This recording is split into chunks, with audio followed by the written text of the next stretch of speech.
Hello everyone, I'm going to start off this video today by pretty much summarizing what has been a pretty legendary awful week for pro wrestling. Linda McMahon pushed through a company-funded Florida super PAC to keep their WWE shows going live. Jerry Lawler celebrated the risking of his life commentating on Raw by inserting some racism into it. AEW elected to proceed with Double or Nothing as an empty arena $50 pay-per-view. And to top things off, WWE fired or furloughed over 50 staff and talent ahead of an investors call next week, where they'll no doubt project even more record-breaking figures. It's been a bit of a week, folks. In a time for the world where almost every major live attendance industry and enterprise on the planet has been suspended due to the current global situation, North American pro wrestling has declared itself essential, apparently. The show must go on has been the message from the very beginning, but this original statement of misguided bravery has morphed into something of an uncomfortable reality, really. We as fans approach this new, unprecedented crowdless era with intrigue. How would our stars cope in an empty arena? How long would it take before this essential product became almost unwatchable? About a month as it goes, and this has been glaringly and depressingly apparent on Wednesday nights. With the midweek night selected as the best spot for All Elite Wrestling's brand new show, WWE cynically counter-programmed it with its black and yellow brand in an effort to stifle their new rival. This failed out of the gate when their third brand was crushed in early head-to-heads, but also added a welcome early edge to both shows. There was a sense that these shows needed to be great. Imagine that. Viewers finally had a sense of control again in the form of their remotes and later their wallets. Takeover gate figures could suddenly be pitched against those sold-out AEW pay-per-views. It was easy to label this as a wrestling war, but the reality was that fans felt as though they could all win again. Quickly things change. The ratings dropping on Thursday presented the opportunity for competitive fires to rage, but they often followed a day of utter euphoria discussing what had gone down on the show the night before. As you'll all know if you've seen any of What Culture Wrestling's Wednesday Night War podcast. Cheeky plug there, thank you very much. The best storylines, the favourite matches, the coolest characters. These are the discussions that permeate wrestling discourse when the product is operating at a peak. 2019's main roster was at times shambolic, let's admit it, but this was merely an element of the thing we all loved.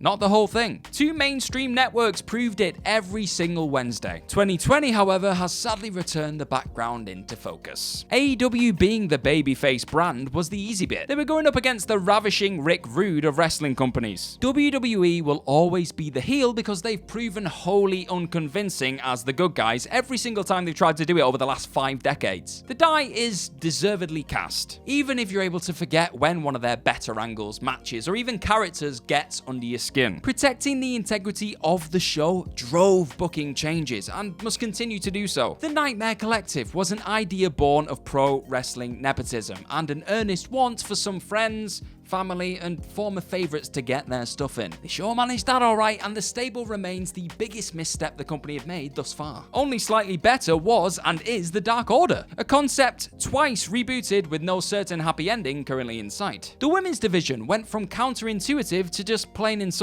before ironically only showing signs of life when the empty arenas left the atmosphere dead. It's an imperfect balance, proving why no pro wrestling can or even should be perfect. But AEW customers are happier more often than not, and TNT made the subjective objective with a moneyed extension of their television deal in early 2020. Those dumb choices that I just mentioned were just that, but they weren't things that couldn't be rectified. Jake Hager, though, has become the rule-proving exception. It may seem flippant to pick on the former Jack Swagger on a show that otherwise delivers, or at least does when there's butts in seats, but Dynamite, as with NXT, is a show that deserves the deeper dive. With due respect to Raw and SmackDown, but just thinking about those shows is enough to bring on an immediate headache. The thing about Raw and SmackDown is that WWE somehow convinced USA and Fox to part with hundreds of millions and billions respectively for the shows, leaning on the sales pitch that they mirror live sports in terms of retaining viewers as they're happening rather than on catch-up. Approximately 2 million Americans, give or take the week or returning Attitude Era star, agree. The eye-watering financials first showing themselves in 2018 linked arms with the similarly absurd absurd amount of cash the company were raking in for putting on the big Saudi super shows to usher in a terrifying new norm. Fan-driven revenue fell under 50% for the first time in company history. The money from our pockets had never mattered any less to WWE. So why then should our myriad of opinions and thoughts and cares and hopes and dreams matter either? The fundamental link between audiences and the quality of the output had been severed. And this, more than anything else, was why September's All In felt so potent as it was happening. 10,000 tickets were sold because wrestlers and their DIY storylines rooted in their independent backgrounds still had the power to draw, in spite of WWE building everything and everyone around a brand that wasn't. AEW's billionaire-backed launch in January 2019 sucked some of the spirit out of the endeavor, but enormous promises about quality were actually kept with Dynamite from September onwards. This itself was refreshing in an era where the opposition had never been so blasé about even the most basic of bait and switches. But everything is just broken in 2020, including now a strand of trust between Tony Khan and his fiercely supportive fanbase. And all because of a weird faith in one signing gone wrong. Gone wrong because it started out so magnificently. Revealed as Chris Jericho's secret weapon on the first episode of Dynamite, Hager was a silent assassin. Literally so. He didn't speak during Le Champion's hilarious Cody parody video, after his We the People WWE catchphrase was infamously bantered off as a stupid idea by bad creative weeks earlier. His instincts weren't always great, but they were getting better at Jericho's side. AEW then gambled on him for a match against Dustin Rhodes at Revolution. AEW made me care about Jack Swagger versus Goldust, fans marveled. This turned out to be false when the bell rang, and the wrestlers produced exactly the sort of match akin to what they would have offered in WWE. With almost all of the bloom off the rose in just one match, the company then made him new heavyweight champion Jon Moxley's next television opponent, presumably to use any remaining momentum to elevate Mox and pop a number with a theoretically intriguing combination. Hager popped up from Moxley's finisher to appear different to any regular proposition. AEW dedicated endless segments to promoting the battle as an end-of-the-world war, whilst Tony Khan went full Tony Khan-y when he said the pre-taped encounter would be known as the best empty arena match ever. This, like Hager himself, was promoted to succeed and to draw. But did it? Comparisons to WWE were more pointless than in the Rhodes encounter. This wasn't Jack Swagger versus Dean Ambrose, because that wouldn't have been given 30 minutes and thus couldn't have even been half as boring. Jim Ross was good on the call, but he always is when he's required to do some heavy lifting. It has got to be said that Tony Schiavone's earnest enthusiasm would have sounded as fake as his worst Nitro calls if he'd been made to sit through this though. Wrestling matches are subjective, of course. Some folks enjoyed Edge versus Randy Orton and Johnny Gargano versus Tommaso Ciampa after all. So the big ratings this heavily promoted encounter was sure to draw in the time of declining numbers would again prove AEW's shrewd matchmakers and ardent fans right. Right?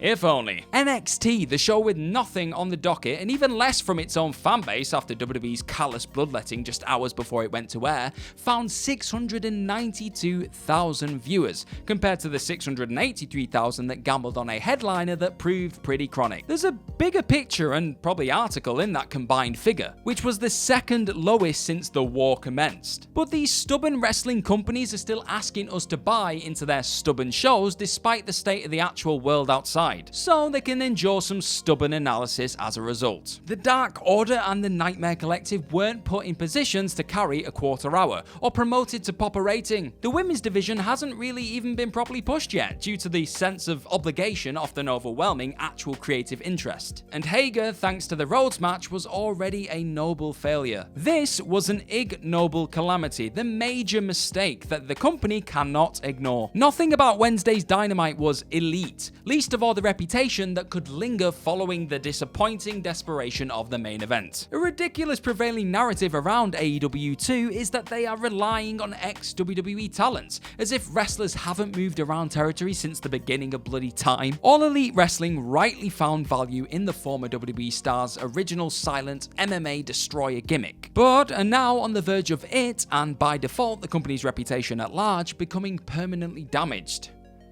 Where do we go from here? And that was how this was AEW's first major mistake, based on the fantastic article written by Michael Hamflett. Let us know what you guys thought of that main event and AEW as a whole in the comment section below, and do not forget to like, share, click on that subscribe button and ring the bell. Also, be sure to head on over to whatculture.com and click on some more brilliant articles just like the one this video is based on. And I have been Gareth from What Culture Wrestling. Thank you very much for watching, and I'm sure I'll see you soon.